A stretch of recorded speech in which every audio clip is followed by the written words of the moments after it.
I'm very lucky my books get lovely reviews, and I'm thinking, God, pulled the wool over their eyes.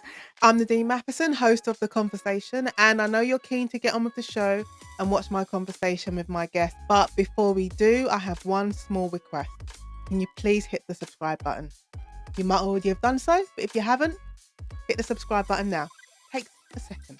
Less than a second. Right, thank you very much, and let's get on with the show.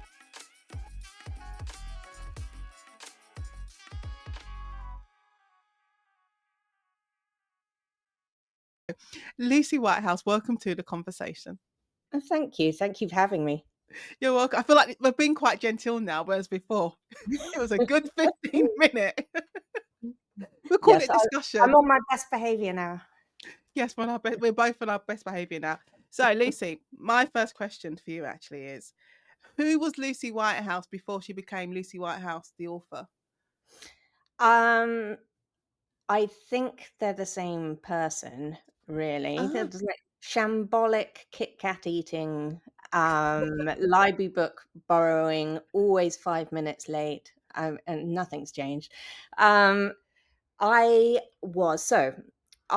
grew up in the Midlands, about 20 miles south of Birmingham, and I was probably a SWAT at school, I think. I um, I really loved school. I did Latin and Greek for my A levels, and that's what I did at college. Um, and I'm sure part of it, the interest in learning Greek to start with, was just, oh, I don't know what it was. I've always loved historical things, which is weird because I've never written anything historical, and yeah. I'm not sure I ever will. But I'm interested. I'm very interested, and I obviously love language. And yeah, I love. I'm a bit of a nut about where, how words evolve, and so doing Latin and Greek was brilliant for that, because there's kind of levels of nuance to words that I think is the main thing I got out of my degree, which was classics. It's like, I think about that all the time, and the Mm, Greek tragedies, of course, are really useful when you're a crime writer, as kind of big scope, big problems, yeah. chaos. So yeah, that's what I did, and then after college, I went to London. I did a lot of student journalism when I was a student, and I thought I wanted to be a journalist. And then after college, I got a job for a year as a sub-editor on Tatler magazine, and I realized that I really, really, really, really didn't want to do that. What made what was it about that job that made you decide, no, this is not for me? Well, I turned up on my first day, and um, so I came out of college, and then I worked for a little bit at WH Smith on High Street, Kensington, while I did applications for kind of career jobs. Yeah. Um, and I don't know, it was quite shoestring living after university. I didn't have very much money. So I turned up on my first day at Tatler wearing a suit, a navy blue suit from Next.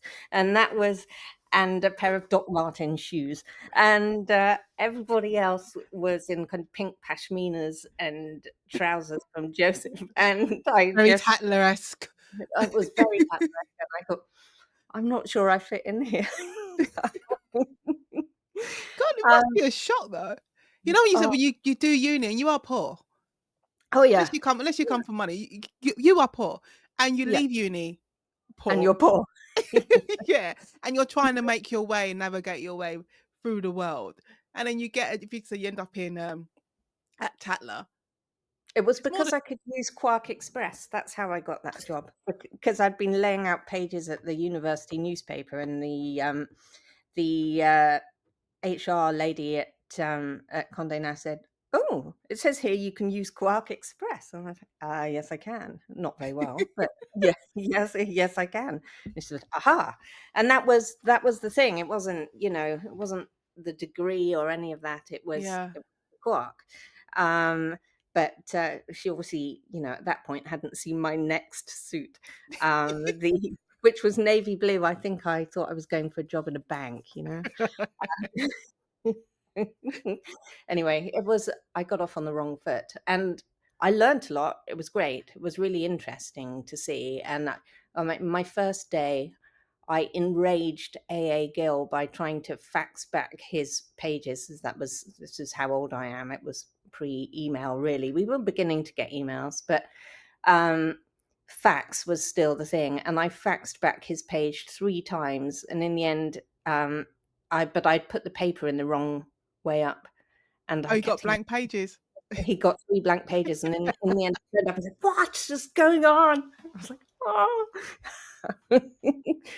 The Devil Wears Prada came out, came out a few years, 3 or 4 years after I'd been doing that job, and it just, you know, it struck a chord.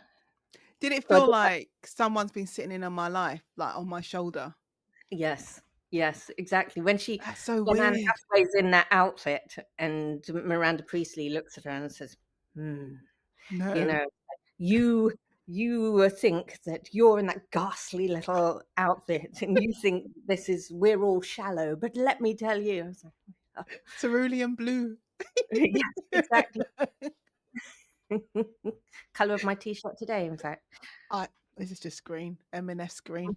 Oh, I love You know, when you're talking about, they're like, "Oh, you can use this," and I just had this flashback to, obviously we are talking about no, late 90s. I'm talking about late 90s, and I because clearly remember writing on my CVs that I can use Microsoft Word because that was a thing. that was a real selling point. It was a real selling point. Yeah, no, I can use Microsoft Word, whereas now I don't think you dream of even putting I can use Would you hope so? Microsoft It's like Word. saying, "Can you read?" You know?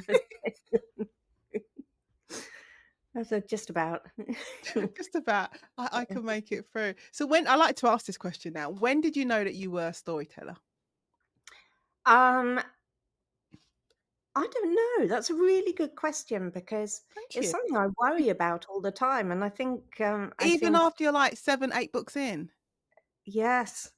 Um, Yeah. sometimes I th sometimes I think maybe I mean, I know that, like, loads of writers, just live on, imposter syndrome, Mm, kind of in imposter syndrome mode all the time. I definitely do. Um, I, as a crime writer, I mean, I think my husband is a screenwriter, yeah. by sheer luck, and, I think when I started writing, I I felt like I was, just kind of groping around in the dark, and Mm, I knew the shape of stories because I'd read thousands of them. And, I'm still a total library addict. I go to our big Brooklyn library here probably 3 times a week. Literally, I they asked me if I got staff discount at the cafe in there once, and, wow. and I said, "No, no, I'm just here a lot." But that's how I go shopping. I go I shopping like at the library. I Yeah. like that. Um, but, yeah, so does my husband, because otherwise we'd be broke. There's no way that we could support my fiction habit, I don't think. But, um, yeah, I don't know. I think I've always had the impression I'm getting away with it somehow. Mm. Even though, I'm very lucky my books get lovely reviews, and I'm thinking, "God, pulled the wool over their eyes." 'Cause you But don't know, do you? You know, like, no, we were talking before and you're like, you have a deadline, and in those moments when that deadline is on I shouldn't even say that 'cause it is on your head. When a deadline is on your head and you're looking at your words, and I said to someone the other day, I'm asking myself, like, "What are words?" Like, these sentences are not sentencing. yeah, They're not doing no, the things I want them to no, do, and I it's have to gift it to someone, my editor, to read and hopefully say, "Yes, this can be a book yes, one day. one day." It will grow up to be a book. It will grow up. Um, uh, yeah, I don't know. I honestly don't know, and, every time I write a book, I go through this, "Can I really do Mm, this?" And then I look yeah. at my books. I've got some up here and go, "Yeah, I have done it before, so, yes, must be possible." But it is, I mean, it's still a leap of faith always. Yeah. And I always, worrying about what I'm going to do next. And, but I just don't know what I would do if I didn't write, because Yeah. that's where all my thoughts go there. Everything, my kind of analysis of the world and what I'm seeing and what I'm thinking about, and bringing up my daughter as well. I mean, that's taught me so much, and that's definitely in the books that I'm writing Mm. now.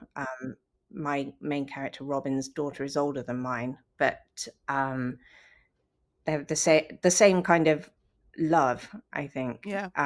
Kind of Robin passionately loves her daughter. I had no idea until I had my daughter that that kind of level of passion for somebody. Sorry, Joe, different, different, um, different thing. But yeah, so yeah, I have known that I have loved stories since I was 4, I think. And I remember hoarding books even then. But I don't know if I'm a storyteller. I hope Well, so. you are. You are.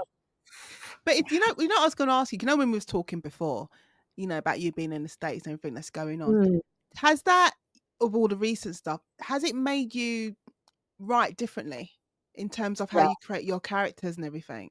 yes, totally. I think so. I started writing the Robin books. So before my first 4 books were psychological suspense. Yeah.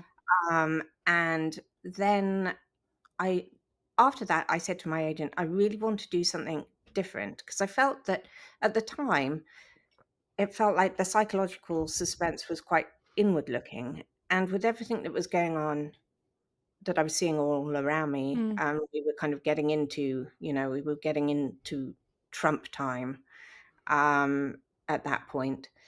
I thought I want to do something outward facing. I think it also really helps living in a country that's not your own.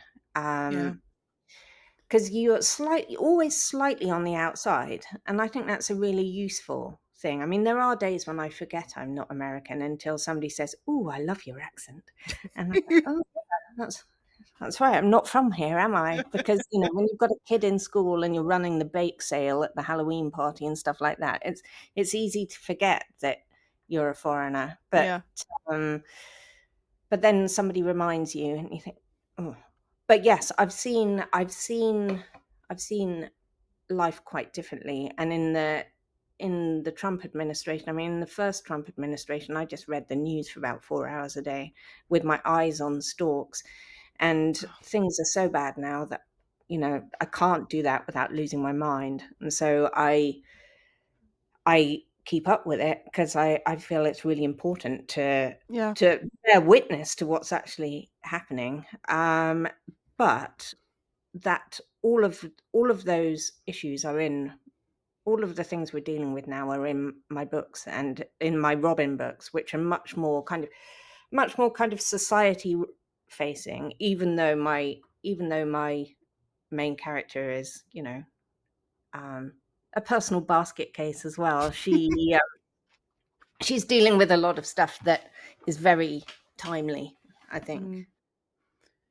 I was, I was talking about, the first administration, and with the last election, after the result, I would, because I don't know if I heard it recently or if I'm always talking to people, so whether I was having a discussion with someone, and we were saying that when we heard the result, it felt like it literally felt like a death. Yeah. And it was heavy like a grief, and I didn't listen to the news for, like, all the podcasts and YouTube channels I was subscribed to, I locked them all off for about 3 months Mm, because I thought, mm, I don't wanna hear it, I don't wanna hear it, I don't wanna hear yeah. it." Yeah, yeah. In that period between the election and the inauguration, I Yeah. mean, I think a lot of people just like, sorry, I need a break. And then the onslaught happened the morning here in Brooklyn, the morning that of the election results. I I walked my daughter into school because I just couldn't sit down and write. I had to get outside, and I bumped into a friend of mine who was literally in tears, outside school, and we just walked in round Prospect Park for an hour and a half, and we met so many people who were crying. Do It you know what? was Do you know what's so weird? It's the same thing. Like I always walk in the morning, but that morning I woke up like earlier because I'm normally out walking, maybe like by 20 past 6, half 6, I'm normally out. By okay, that you're morning, better I than think me. I've had to 8. get myself into that habit. But I think that morning, I think I was up by like 5 to 6. I'm like, I'm up. I'm going out. I'm going to walk. I can't. I'm not staying in bed. I can't. And then No, normally it's not many people out. There were so many people out walking, and it just felt like everyone had the same expression. It looked like like everyone was like in shock. yeah, yeah, exactly. It was it was shocking. I think grief is your word, grief, exactly Mm, right. It was like somebody had died. I mean, it was just I mean, in the last kind of in the 2 Trump election cycles, the first time, I my daughter was so when was that? 2016. My daughter was 3, and she went with my husband to vote, and we were so excited about cool, Hillary Clinton, yeah. we're gonna have a female president, and here's my daughter going with her dad, the first general election, how amazing. And there was a big street party planned here in Brooklyn there's 2 streets that intersect President and Clinton. And there was a big party. It's like, we're all going to meet at President and Clinton, to celebrate. Obviously it didn't happen. And then the second time, Kamala Harris, devastated again. Oh Uh, God. just, and you just couldn't believe, I mean, I don't know. So many, you know, so many issues, but yeah, it was devastating. It was Yeah, devastating. it was. It was. So all of this Anyway. does feed into my fiction to No, get to come but back to your I question. can't see how it can't though, because I always say whenever I'm asked questions about, why I write crime fiction and how I feel about crime fiction, I always say that I feel like crime fiction is one of the best genres of reflecting society, the Yes, moods we're going through, how people operate emotionally, how they react to certain situations, things that are done to them or things that they are observing. I feel like crime fiction does it's the best, one of the best mediums to do that. completely. Yes, completely agree. And I think that's why I made the shift from psychological suspense, where I think really the theme of my first 3, well, maybe my second and third book in particular, were the theme was more I've always been fascinated by feminism, of course, and Yeah. I am strongly feminist. But I think that was that. But then, this in recent times when, all the progress we thought had been, locked in was suddenly unraveled.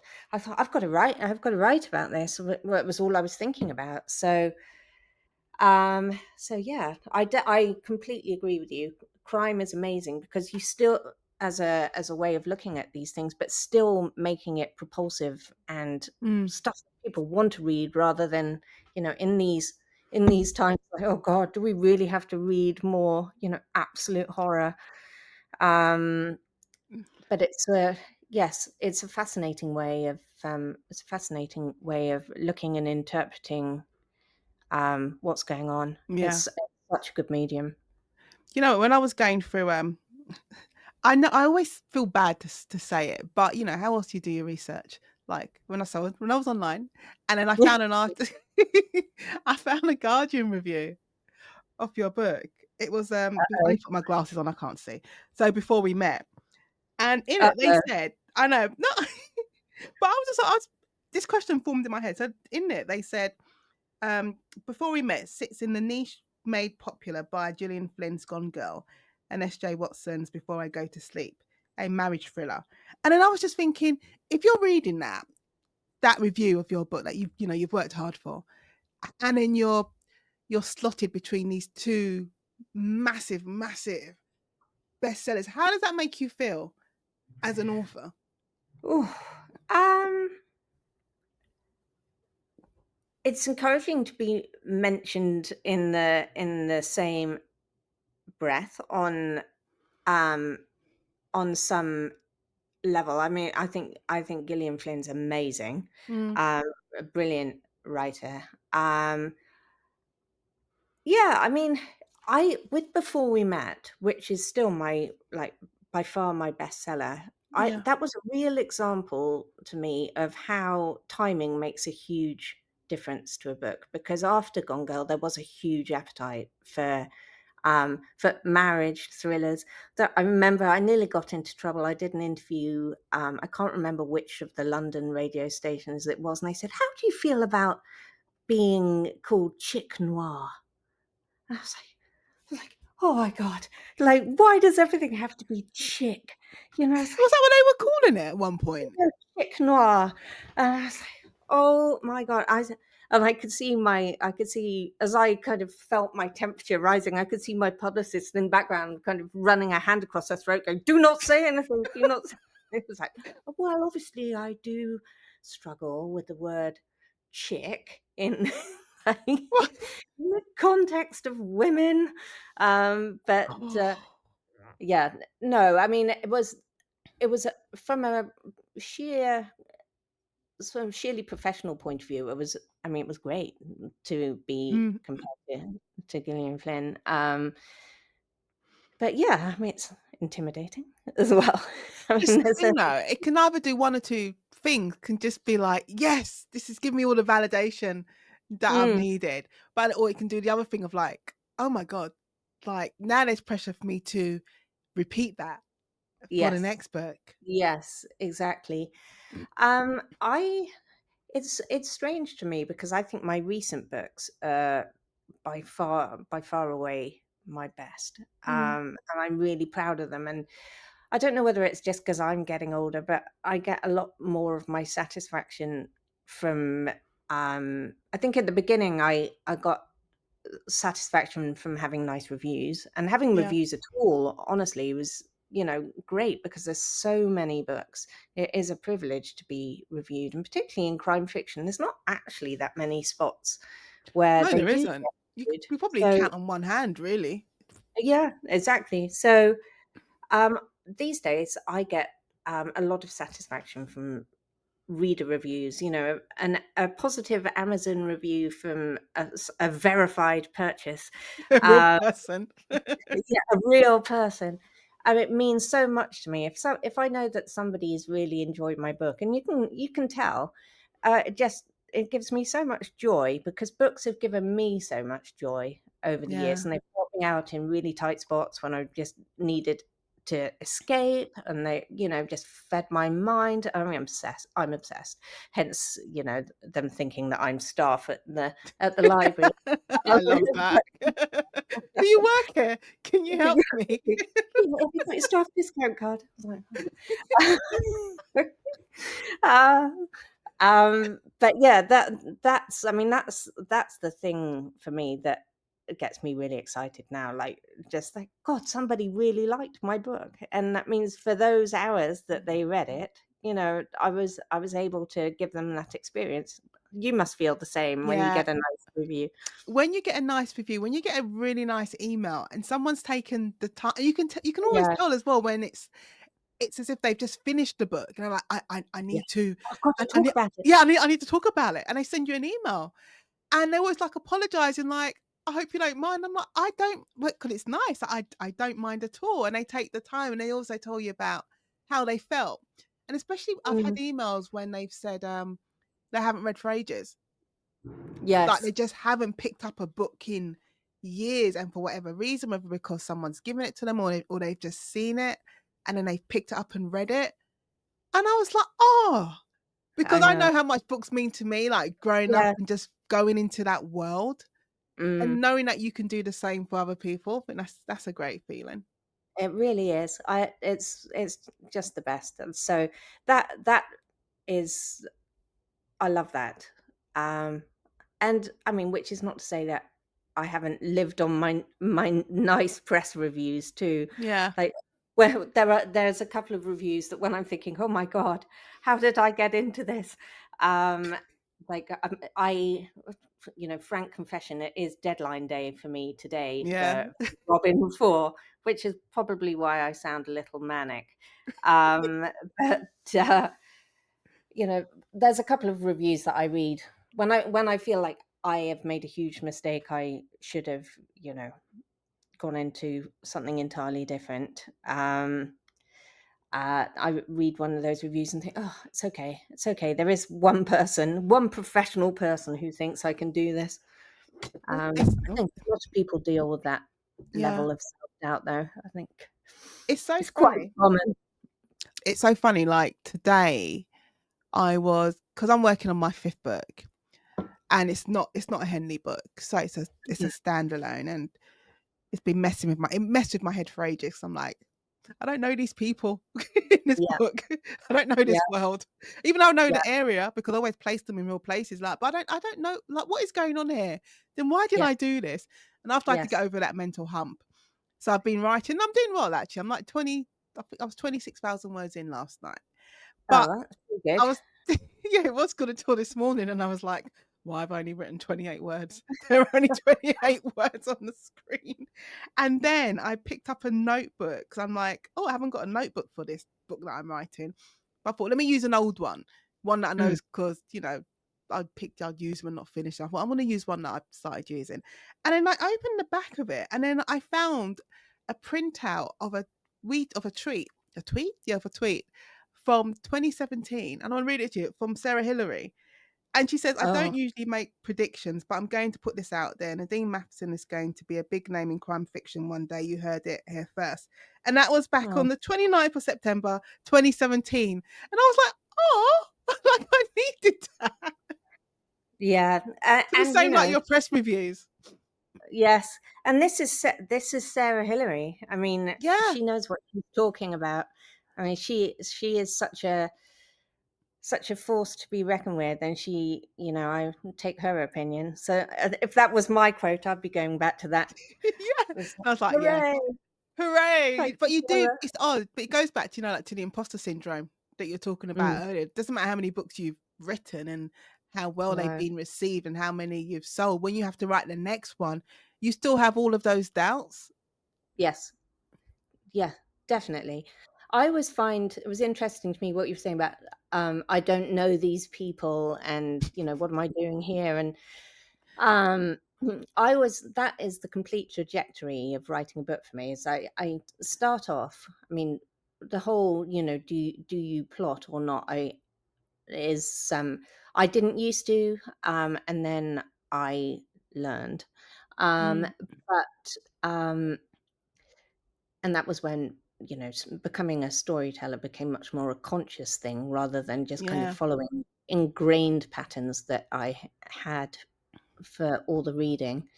But that is the complete trajectory of a book. It's like flail around, even if I have a plan. And I always now write an outline. I mean, I've got a 16-page outline for my novel, and it has all the major beats in it. And I know what happens, but I still flail around because Isn't that annoying? it's really annoying. And then just when you get to the end, when you get to the end of a book, when you've nearly finished it, you know it, and you think, "Well, this is actually enjoyable now, and I have to stop." Yeah. Like That's it. I'm waiting to get into well I get into it in moments. I keep talking about it. Shonda Rhimes describes it as the hum, like that Oh, hum yeah. of the book, and you're just in that moment and you're just writing. And I'm having bursts of it. And I just Mm. want to be in that constant hum of book. And even though I'm looking at my outline, I think mine might be 8. I didn't do a page number on it. I think it's like 8, maybe 10. Mm. And I'm still like, who Still are these people? yeah. I know, it's ridiculous. I mean, I've even had this experience with this book, which is the 4th in a series, so you would think Yeah. I mean, and I do know the people, but I mean, I know them as if they're real, but there's still somehow the flailing is very. It was. I read Ian Rankin talking about this. I think I can't remember somewhere on social media. I think, and he said, however many books in he is now. I think it's 18 or 19. Yes. He he said, "It's still blood, sweat, and tears every time." And Jane Casey actually replied to him and said, "And that's why they're so good, Ian." Um, and I think that is true. I think when you get to the point where you're phoning them in, then you're you know, But that's not it. When it's a struggle, you're really, bringing yourself every day to yeah, do it. And but I think you can tell when it's just been phoned in yes, as a yes, yes, reader. definitely, definitely. Um, and I think that's what separates. I mean, I remember years ago. So before I mean, I'm just dotting around here. Excuse the deadline day mania. It's alright. Um, But, you asked me who was I before I was a writer? Mm, So after my very, the not very auspicious start to my career at Tatler, I then, moved into publishing, and I worked for an audio publisher for 3 years, which was fantastic. And then I went to work for Darley Anderson, selling translation rights. yeah, And he was an amazing person to learn about publishing and writing from. I remember we had a meeting. We were talking about romantic fiction, and he said, "What is the difference between the books that are just kind of shelf fillers, and the books that people that are light entertainment, but nobody's going to say those are my favorite books, and then the yeah. books that people feel really passionate about." And this was in terms of romance. And he said, "It's the difference is the people who really believe, the." He said, "Look at Danielle Steele. How many hundreds? I mean, I think literally hundreds of books now. I think she writes 4 a year. 4? Um, yeah, I know, I know. I'm barely getting How? through 1. Yes. Well, I'm not even getting through one. I think I'm on, what am I on? 21 months for this one so far. Don't judge.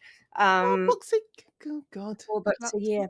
She lives and breathes it. And the job I had, the next publishing job I had after I worked for Darley, I worked at Janklow and Nesbitt, who are Mm, Danielle Steele's agents.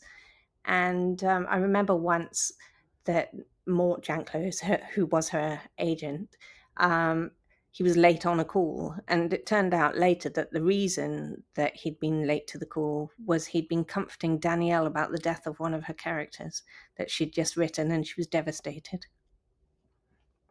okay. I und I It's understand next it. level. It is next level. It is next level because I care about my characters, and then I had a conversation with my editor with what book was I writing? Must have been the 4th book I was writing, and I got a WhatsApp message. I maybe I'd started it, but I got a message from her, and she's like, "Oh, we should kill off this character." And I was like, "Absolutely not. No. No." I was I wasn't furious, but it was very impassioned. I was like, "No, Yes. It's no." like a visceral reaction. It's like, Yeah. no. I Yeah. wasn't crying though, but No. so No. I do get She's it. I do probably get it. exhausted. If she's written 4 books a year, she was probably at Yeah, the that's what absolute it end of is. her tether by that point. Poor thing. But I mean, I think that's why people love her because, to her, she's living and breathing it. Even after Yeah.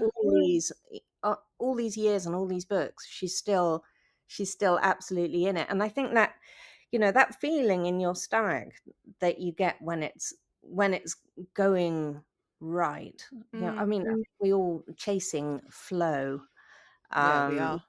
yeah, that magic bit where you kind of time passes and you look up and you've done lots of words and 2 hours have passed and you're barely conscious that you've been sitting in one Those are the spot. moments. Those are the Yeah, moments. apart from you can't move your neck. You're like, my battle gone. Normally at that point, I'm like, whenever, whenever I see my chiropractor, she It's just like, looks at me. She's like, "Is it a deadline?" And I'm like, "Yeah." I'm like, "I've just delivered." She knows when I've just delivered her book because she's like, "Your back is just yeah, messed up." I'm like, "Yeah." yeah. I Look had a like a book member of the Adams family with his shoulders up round my hunched ears like up, Hunchback of Notre Dame, everything. It's just everything's out of place.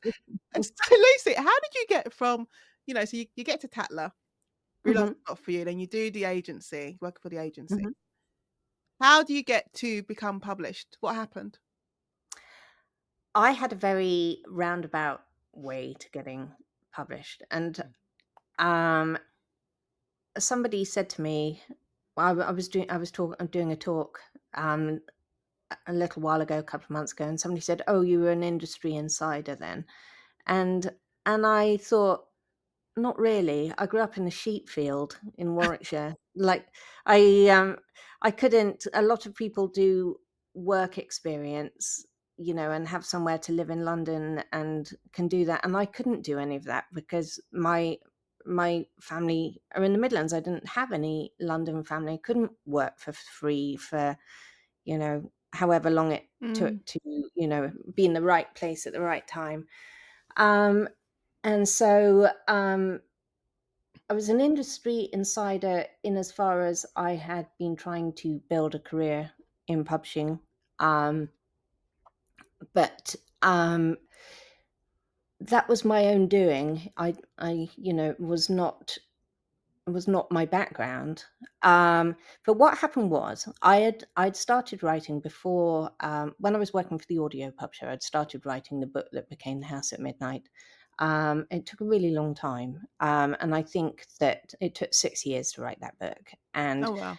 when when my mum moved house, a couple of years ago, she said, "I really need you to clean out your wardrobe. I don't know what lives in there, but it's not good." So, I went into my wardrobe and I found all the drafts of The House at Midnight, and Oh, it was wow. it was boxes and boxes because I belonged to, at the time, a friend of mine who'd been doing the creative writing MA, at Oxford. Um, they had a brilliant writers group, and one of their members left to who was American, left to come back here and go to Iowa to, do the MFA there. And so they had a vacant spot, and she asked me if I would like to join. And I mean, it was quite intimidating. They were very, very good. And they were very disciplined about the writing. Every 3 weeks, we'd have a meeting on a Sunday afternoon with tea and cake, which was critical. And three of the six of us, would read a bit from our chapter, but we would have sent it to the others a week in advance. And then everybody would write a page of thoughts on each A chapter, page. a page, Oh, and then God. they would read their thoughts aloud to the group. The author wasn't allowed to say anything until all the bits were done. You weren't allowed to say, "No, no, no, that's not what I meant. That's, yeah, that's a clue for later." You couldn't say anything until it was your turn. But it really, I mean, it taught me a massive amount. And I think writing The House at Midnight taught me a massive amount. And all having these comments from these brilliant people was huge because, um, it forced me to take it very seriously. I mean, at the Mm. time I was in my early 20s, I worked at the audio publishers, um, and didn't earn very much money. So I also worked 3 nights a week at Cafe Rouge. And so I didn't have a lot of time.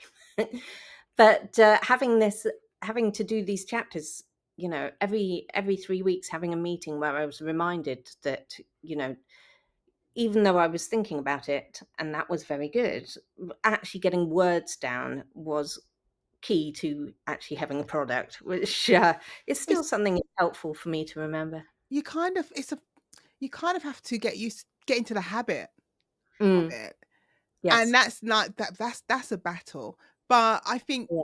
everyone who wants to write, they need to have that exposure of someone reading your work and then coming back to you, 'cause you need to get over that hurdle. Yes, exactly. Um, that feedback is key. I Mm. don't Abigail Dean, I was reading an interview with her the other day. She was talking about how her husband, um, had said to her, "Well, if you want to be a writer, you do actually have to write." And she said, "It remains an inconvenient truth." It's true though, isn't it? It's like, if I want another book in this series and I want to do this, because I have all these plans in my head, I'm like, you do have to actually sit down, like, and Yes, write the you do book. have It to won't sit just there. miraculously appear. No. However much you think about it and however much you think, "Oh, that's a great idea, I must put that down," you do actually have to apply your bottom to the chair and just do it. Um, Actually, in this deadline bit that I'm in at the moment, I think part of the flow that I get, and I am a real deadline queen. Mm, Um, but part of the flow comes from just having to do it every day. And I yeah, think when, you have a busy life with lots of other things going on, it can be easy to let it slip. But flow, I mean, obviously, it's impossible to write every day, I think, unless you have a life that is set up for that, which almost nobody does. Um, but writing frequently means, at least for me, getting flow is much easier. That if your brain's in the groove, um, and so it comes much easier. So I do think writing often, even if you don't beat yourself up about not doing it every day, but writing very often makes it less of a hurdle to yeah. get in. It's like if you're starting cold every time, it's harder. And Whereas sometimes it, I think you need to remind yourself that writing it isn't. It sounds a strange thing to say. It's not even necessarily you sitting in front of your computer actually writing. It's like when I started this morning, I was like, I'm like, what is this? I had no idea what this chapter was about. I just knew it was a flashback chapter. I'm like, I don't know what this is about, even though I have a plan because it's a new chapter I'm putting in. And I was just like, let me just get a notepad and pen mm, and just doodle. It's like you have to take yourself away from the actual manuscript on the screen and mhm. like kind of take it down to basic. And sometimes that's what that is. All that is writing. When I'm walking around, I was making a cup of tea and I was going through dialogue in my head. I said, all of that is writing. It's not always just sitting down. Yes, exactly. And it's so interesting what you say about the pen and paper and even doodling. I Mm, think there's something that I've learnt over all these years is that there is a real kind of unlocking in the brain that happens when you are literally writing something down. And I, yeah. I always do leaf doodles. It's always leaves that I draw. I don't know what a shrink would say about that, but nothing good, I imagine. But yes, I do these. I do the doodles, and sometimes when I'm really, really stuck, I just write. Now, I literally write how to start this chapter, and just writing those words, and then just giving yourself permission to write utter nonsense, Mm. and then by about sentence 6 of utter nonsense, cohesive thought begins. If I look uh, to my if I look to my right, I can see my manuscript on my other computer screen. And my character Mia, she opened the fridge door about 5 times, take out a bottle of this is all I was writing. She took out champagne. I thought, "No, took out a bottle of wine. No, she's gone back to this." I literally was just doing that. And then until eventually, like, I settled on one thing. I was like, "Oh," I felt like I just needed to go through that process. Yes. Yeah, there is a lot of going through processes, isn't there? That just kind Yeah. sometimes I look back, I don't reread my old work, apart from with the series to double check that I've got details Mm. right. But, I did my daughter had one of my books out, and I picked up and I just flicked to a random page, and it was just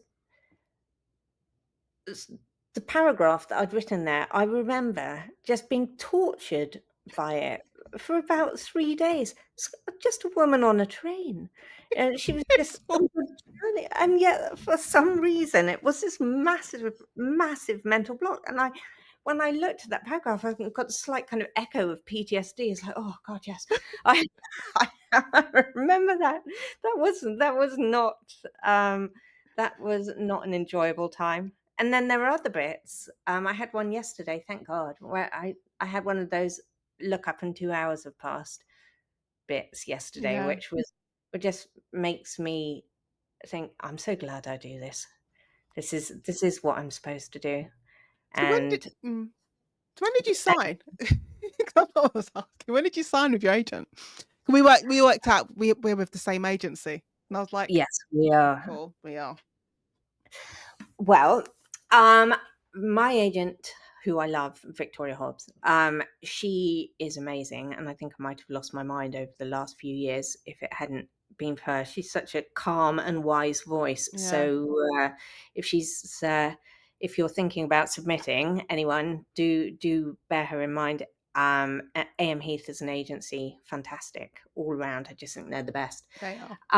I signed with Victoria just before I started doing my crime series. My so after book 4, before book 5, and the reason for that was when I moved to America, I switched and had an American agent, had a British agent to start with, and then I thought this is crazy because I can't actually see my agent because I live in a different Yeah. country. At the time, I was published in America. I'm not at the moment. Um, and so it made sense. And then when I came to writing, it wasn't the American side of things was never my priority. It's a bit annoying because, I live here and my books aren't in the shop, so none of the people I meet can buy them. It is Yeah. frustrating. Um, but I realized that even though I live in America, I am British, and my books are quite British. I think, even Mm. though the even though kind of American politics and kind of the issues that are raised by it, I mean, can't help but be in them at the moment. No. Although they're many of those same issues in the UK. It's Yep. That's all I can yeah, say about it. Yep. yeah, yeah, yeah, exactly. It's so I signed with Victoria when I knew that I wanted to do something different from my psychological suspense, and I thought I need a new start.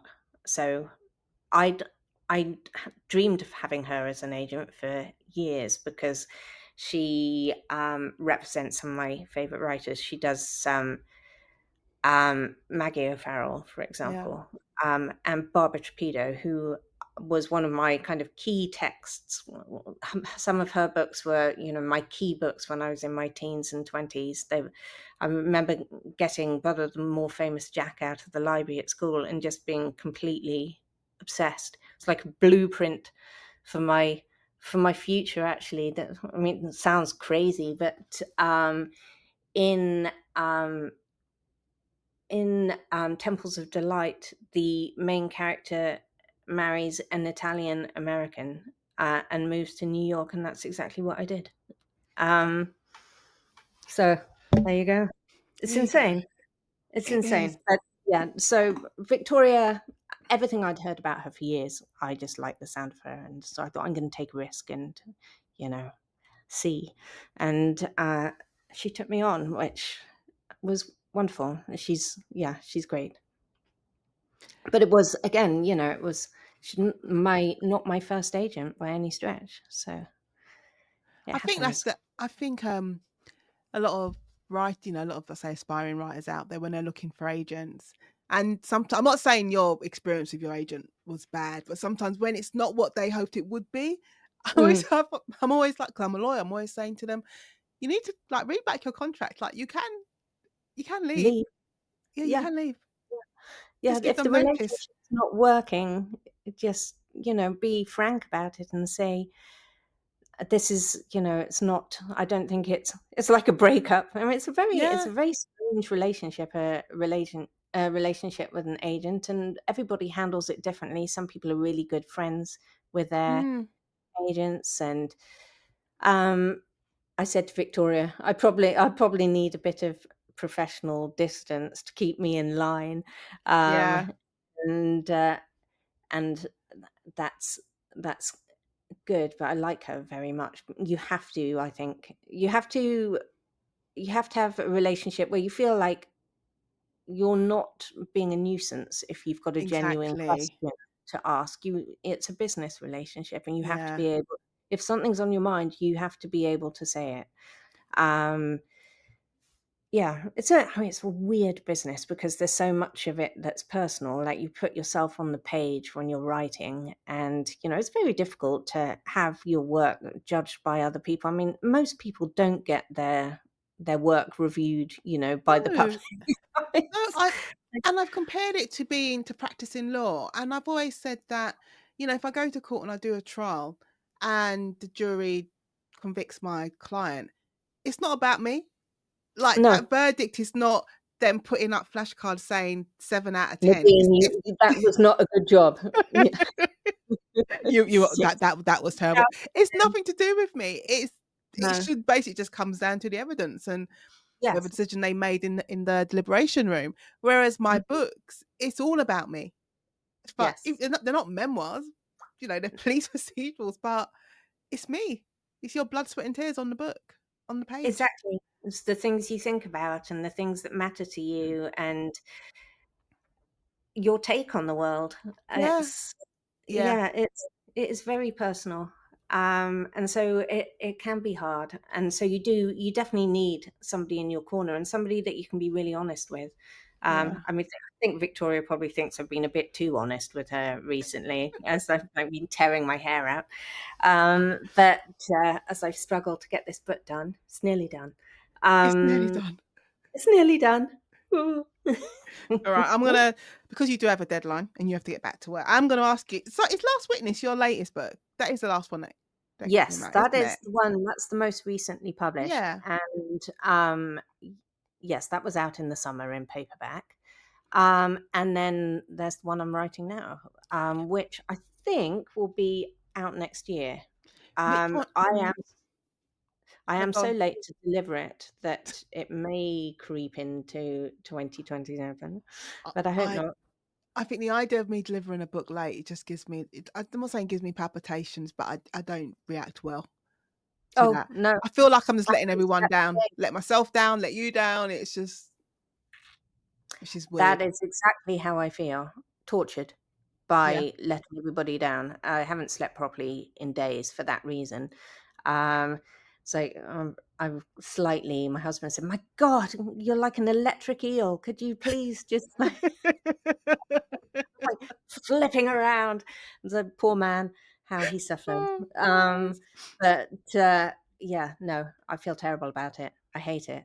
Um, Being late, hate it, No, and I do feel letting everybody down. It's awful. Um, why'd we do it to ourselves? God. I don't know. I don't know. Yeah. Okay. So which book do you want to tell the listeners of the conversation about? Last Witness or the one you're writing now? Last Witness. Okay. Um, so Last Witness is a Robin Lyons novel, and it is the third in a series, but they are all written so that they can be read Mm, alone. Um, and the book starts when in an area of kind of urban woodland in Brooklyn. Oh God, what am I talking about? Brooklyn, Birmingham. Sorry, this is what I was saying. Please refer to earlier conversation about no sleep. Um, in Birmingham, a young man's body is found in Moseley Bog, which, interestingly, and this is where the history comes in, is the lovely bit of old woodland that Tolkien um, used for the Hobbits' mhm, land. Um, but she knows straight away that it's going to be a big problem because she recognizes the dead boy, and he was one of the witnesses in a rape case that had happened after a teenage party that went madly out of control. And these teenagers, two teenage boys, had witnessed the crime and had testified, and they'd actually got a conviction, which I know from much research and reading is very rare yeah. in sexual assault cases. But they'd also set up a website afterwards, along the lines of everyone's invited, um, called Strength in Numbers, where people could share their experiences. And this had brought them a hell of a lot of pushback. And so it looks as if maybe that's why he's been killed. But of course, the story is much more complicated than that. It always Uh, is. yeah. Okay. I got 2 questions for you about your book, Last Witness. Did you face any challenges in writing your book? um, yes. I it's difficult not being in the same country as a I place was gonna that ask you you because you've been in Brooklyn for so long, and then but your mm, books are based over here in the mm, UK. You can't just take a walk. I mean, you could do street view and no, stuff, but yes, I do that when I get really stuck and think, "Oh, what street does that join onto again?" Um, but yeah, so the reason I've written these Birmingham books is my dad died in 2014, and oh, was um, he was a Brummie, and well, by birth, he kind of his family had had an engineering business there since the 1800s, and he knew all the history of it, and he was incredibly proud of Birmingham as a city. Just it how much it contributed, and I mean, just all sorts of things. And its history is part of the war effort, and all the history of it. I mean, I think now, a lot of people when they think of Birmingham don't their first impression isn't massively positive, yeah. but it is a fantastic city. And when my dad died, I felt like I'd lost my connection to, that history. And somebody said, "What do you want to write next?" And I said, "I want to write about a woman who moves back to Birmingham. She grew up there and she left as soon as she could, and then she moves back and she sees it through different eyes." And so that's like all things, I think, when it comes to writing, it's the personal and Mm, the professional mingled together. And I think you just have to get the visceral stuff, you have to follow your interest. yeah. And my interest at that time, when I started thinking about these books, was I wanted to write about Birmingham. I wanted to say, what an amazing city it is. That it's always it's always been. I mean, I hadn't realised, but one of the reasons why it was so essential in the Industrial Revolution was it was much more egalitarian than London. That it didn't matter who you were. That if you had a good idea, you would be welcome. Mm, You would find people there to work with, and it wasn't as class-based, and who you knew. It was much more open, and I loved that about it. So all of this is to say, this is why I made life hard for myself by writing this Birmingham series while I live in Brooklyn. So that was hard, and it was particularly hard during the pandemic, actually, when I was writing the yeah. earlier books in the series, because I couldn't visit, which obviously now I can again. Um, but yeah, that was a challenge. Okay. Um, Um, yeah, okay, so that's a big one. that no, it was I can't see how it couldn't be. Okay, so if you could spend an afternoon with any of your characters, whom would you choose and why? Oh gosh. From Last I Witness. Last Witness. Yeah. Oh, I think I'd like to go to the pub with Samir and Kev. Um, they Robin, my main character, has been friends with those two guys since she was in her teens, and they're very Mm. different, but they're very complimentary. I think it'd be really fun. Like Samira is kind of dryly witty. Kev is very kind of warm, and fun. I just think it would be a laugh. I always love how they never hardly ever is it ever the main character. You know, No, authors wanna go, like, "I spend too much time with them, let me go with someone else." I think it's maybe because main characters can't help but have most of you in them. Um, Oh, I didn't think of that. so that Yeah. so I don't want to spend an afternoon with myself. I mean, I don't have a choice. I'm stuck with me 24/7, but could go out and spend some time with other people. It'd be really fun. Re Yeah, I'd love to go to the pub with those 2. recent Before I go into your last set of questions, recently I've been saying that if I'm answering that question, there's a character he hasn't even appeared on the page on, like, in the books yet, but he's appeared in drafts, and he's, Henley's boss's brother, Mm. and he's just dry and to the point, but he's also funny, and he doesn't mind. He treats you if you're out for drinks with him, and I'm like, and his name's Dante. I'm like, I would go out with Dante. I'll spend the afternoon with Dante because he would be you'd have a good time. Exactly. That's Yeah. that oh, I wanna read him now. Yeah, Quick, get him down. I need to get him on the page. He's off the Yeah, page. He's been in chapters and scenes that I've cut, and I'm like, "No, I need to bring him in because he's good to give you a reality check. Like, you need a yeah, good talking to. It's like, yeah, you're having a good but talking to. Here's a drink. yeah, We'll move right. on."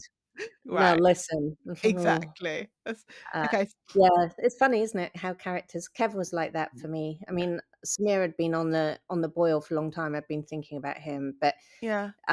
Kev just arrived one afternoon, fully formed, It's weird how and that happens, isn't it? mm, They're just complete, like, "I'm here, where yeah, do you want me?" yeah, exactly. "Here I am. Put me to Yeah. work." Yeah, yeah, yeah. Alright, so Lucy, are you an introvert or extrovert or a hybrid of the 2? Hybrid. Yeah. I love interacting with people, but I also need to be on my own. Yeah. You like down to I'm one or the other. okay, so I'm a Gemini. what challenge or experience, good or bad, in your life shaped you the most? Oh, gosh. Um, I think moving to America. Yeah. Um, I I was quite old when I did it. I was 34 when I came here for 3 months and met my husband in those 3 months, and then we got married the following year, and that was a while ago now. That was, God, I'm old. Um, that was nearly 15 years ago now. But yeah, it shaped me massively. It's really made me see the world differently. I love seeing the world as an outsider. Um, I miss England a lot, Mm, um, and that's been very interesting. I think it's given me a better understanding of the world. I really do. I've seen so much more than outside my little bubble in yeah. which I was born. I live in an incredibly rich, diverse city and neighborhood, and I just see the world in 360 degrees way more than I did, I think, and Mm. yeah, it's been massive. I'm gonna ask you a completely random and irrelevant question. Do you have an electric kettle? That's always my bugbear when I go Right. to the Gosh, this that is place. my bugbear here as well. I've noticed actually amongst my friends that, there are more electric kettles coming as people get wise. But I mean, Americans don't have draining boards either. It's really Isn't weird. it? I remember being at my aunt's house and I'm like, "Where's the kettle?" And then Yeah, people are on like, the stove. "Yes." "What do you mean?" Yeah, exactly. It's not Little House on the Prairie. We'll have an electric have an electric kettle. But I've been banned from having one because I'm not a creature of great tidiness. And my husband said, "Clear some counter space and then you can have You can get one." I said, electric. "Well," he said, "Well, Oh, what are we gonna get rid of? The toaster? The coffee machine?" I can't. So I'm stuck with, and also it takes a really long time to it boil the does. one, which is great for procrastination. It So does. You anyway, can ponder while you wait for mhm, the kettle to come to a boil on the cooker. do my physio exercises.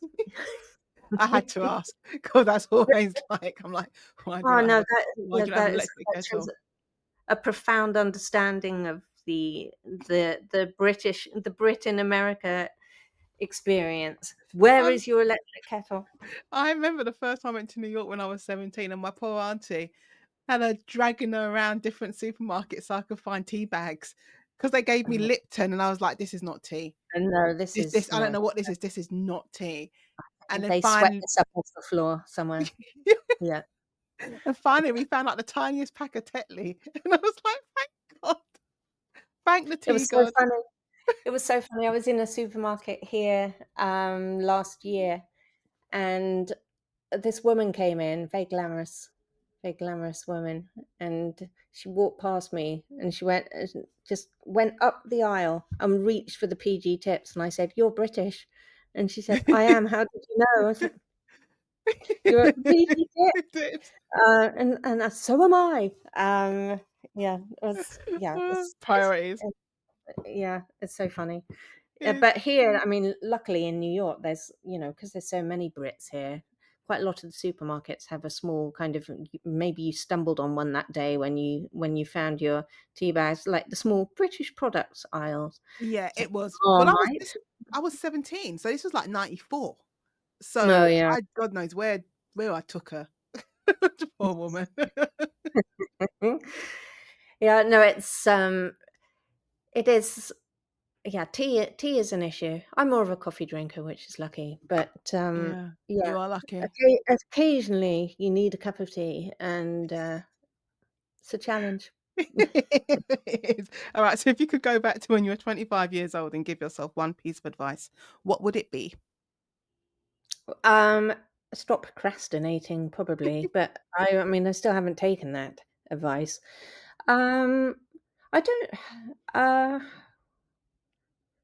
I don't know. I think the advantage of being twice that old now is that I have so much more confidence than I did Yeah.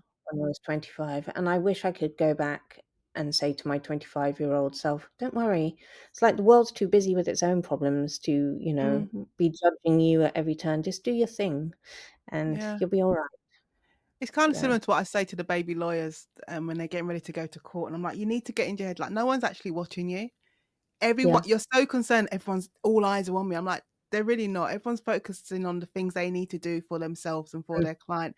Unless you do something really, really bad, like Yeah. spectacularly, I mean, spectacularly bad. No one's watching on you. And once they get that into their head, it kind of it's not gonna make things 100% easier, but it might make it a little bit. Yes, a Yeah. little bit easier. I Yeah. think that is a joy of being older, I think, Mm. that I mean, first of all, you know so much more, but yeah, just thinking, "Oh, it's okay." And Yeah. even if people do judge me, who cares? Who cares? There could be Um, something else in it tomorrow. yeah, Yeah. exactly. Exactly. Also, I mean, look at our president, who does appalling things every day, and the water just goes off his. Ah, like, yeah, water off a duck's back. Poor Yeah. duck. So I know this is actually the theme of the book I'm writing now is how rules apply differently to different people. Um, it's I and don't even know how if even, like, the rules were applied. It's like don't exist. they don't exist. Yeah. It's a fascinating thing to me, this idea of, where people are bound to laws and conventions, and some people are just not, and how Mm, terrifying it gets when there is no law, or yeah, no yes, the law has many. I mean, I don't need to tell you, you're a lawyer. But the law, many, many issues, of course, but yeah, without it, terrifying. And people who hold themselves above the law, terrifying. So yeah. that is my theme this time. Ugh, So it's juicy. it it has to be. It Mm. will be. Okay, so Lucy, what is your non-writing tip for writers? I always say it could be drink water, touch grass. Mm. Yeah. It's not much grass here, although I don't live far from the park. My non-writing tip, well, it's walk. It's boring, but Yeah. it is the key to all mythologies, I think. Walk. Um, Key to everything. Sleep, which you need to do occasionally. And key to sleep, key to working out big plot problems, I find as well. If I'm really stuck, I'll go and walk around the park, which takes an hour, and I get back and I've normally got an answer by the Yeah. time. I think it's like a meditation, the plodding of your feet along gets you access a different mental level. Mm, It's like writing by hand. Writing by hand and walking, those are my 2 yeah. things I that I always do when I'm. I always feel like I'm using, like, a different part, like I'm unlocking a different part of my brain when I go back to pen and paper. Like, the Mm, very act of doing it is yes, different. Yeah, I don't know what it is, it's but there's real neuroscience behind yeah, that. There really is. It does unlock a different part of the brain. that's why Which is why I found it even with my daughter, actually, when she's freaking out about a piece of homework and it all feels out of control, and she can't manage it and she doesn't know where to start. Say, okay, put your so they have Chromebooks at school they work on, which is like, Oh my God. I know, it's terrifying to me. And I say, and they bring it home for homework, and I say, put that thing down. If you're freaking out, go to paper. This is Yeah. it's the answer. Go to paper, and then you can see 10 minutes later. It's like, and I know it because it works for me. Yeah. It Even works for when I was practicing and we were moved, obviously everything was moving from paper to digital. And, the easiest thing just to work from your witness statements, do everything on the screen. And I'm like, it's like it wouldn't sink in until I mm, printed it out. I mean, I highlight stuff to death, but I had to, yeah, to print it out, sit with my highlighter and a red pen and go through it. And I'm like, okay, now I know what my plan is. Now I know how to deal with each witnesses. I can't do it when on the screen. It's like I can't edit on no, the screen. no, me neither. Me neither. You see things completely differently once Yeah, they're printed out. It's yeah. true. That's what I'm looking forward Yeah. to with this book. When I finish it, I'm looking forward to printing it out and then doing my rewrite because I know I'm gonna go through those pages with a highlighter and a pen, and it'll be different. Yes. And so So finally, satisfying. it will be. So Yeah. finally, Lucy, we got to say goodbye because you have a deadline, and we have been Yeah. talking for ages, even before Yeah. we were officially recording. But Mm. finally, where can listeners of the conversation find you online? I am on Facebook Mhm. as uh, Lucie Whitehouse, and I am not on Twitter anymore, which is a great shame because I used to love it. Me too. But um, yeah, but I just couldn't after a while. Mm, So I'm on Facebook and I'm L Whitehouse 5 on Instagram, which I find myself using more these days. So it's something that's Facebook tends to be where I do most chatting, but yeah. Instagram is where I kind of put So stuff. people can find you, as I like to say. Yeah.